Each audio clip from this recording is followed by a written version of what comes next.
Netflix's One Piece co-showrunner reaffirms commitment to respecting source material. If you're adapting something that you legitimately love, fight for what it needs to be. Spencer wrote this one at the end of last week, and we got some comments from One Piece co-showrunner Matt Owens, where he declared that even as the series approaches some of the more outrageous and fantastical parts of Eiichiro Oda's seminal tale, source material accuracy remains one of his highest priorities.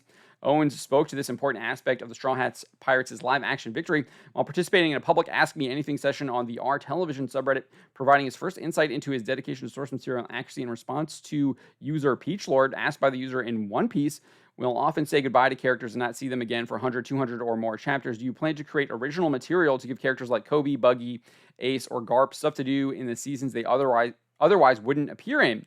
Owens affirmed that the series' production crew was not looking to necessarily make stuff up. They were still open to boosting screen time for certain characters, but only if it was done in accordance with Oda's own supplemental materials. This is what he had to say.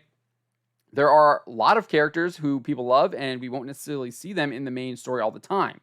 If there are cover stories, canon tales told by Oda in single panel entries across the cover pages of multiple chapters, or side stories that include these characters, they are definitely up for consideration."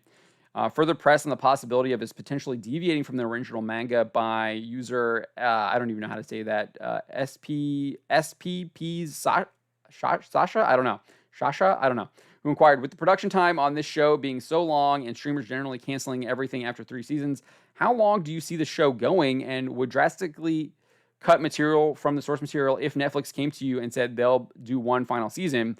Owens once again made it adamantly clear, "You know how in the end of the Koei Tecmo developed video game One Piece Pirate Warriors 3, they throw a bunch of Yonko stuff into Dressrosa in the final levels of the game. My intention is never to do that.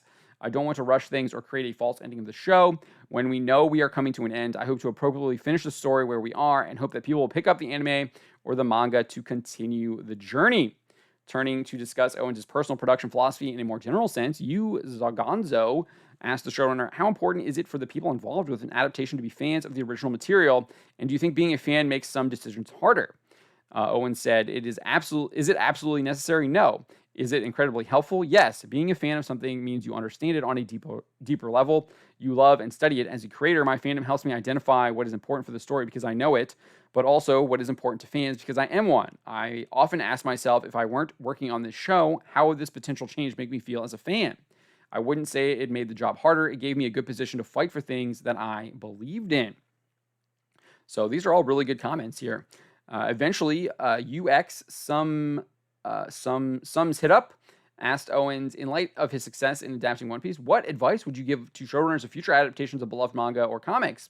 To which Owens said, "My advice would be to fight for what you believe in. If you're adapting something that you legitimately love, fight for what it needs to be. Stay as true as possible while also understanding that you're not the only voice and you may not always win, but your fandom and knowledge are powerful weapons." To this end, Owens would also reassure viewers that though it was not covered in the first season where it chronologically would have, should the live-action series strictly adhere to the manga's original timeline, he and his team had every intention of tackling the Logetown arc. So we had this user, Mokish7414, asked, "Are there plans to do Logetown or will it be skipped?" The showrunner exclaimed, "Skipped? Never. It wasn't included in season 1 because our episode number got reduced." That's interesting. And to try to cram it in would not have done service to it or the story it had to share space with. Logetown is not cut. We just haven't gotten there yet. So production on the second season of Netflix's live-action One Piece is currently underway, with Owens having previously confirmed that its writer room is up and running following the conclusion of the 2023 Writers Guild of America strike. So I think those are really good comments. I think we've seen a lot of good comments from the One Piece people about this. Obviously, they've given a lot of power to Eiichiro Oda, where he's made sure that he said, like, nope, we're not doing that. He's put his rules down, and Netflix has abided by them. And I think more people kind of should take this philosophical advice. They will get rewarded for it. And I think it'll also be more kind of like evergreen too. So you'll get people, I think, tuning in for longer periods of time and getting new people coming in.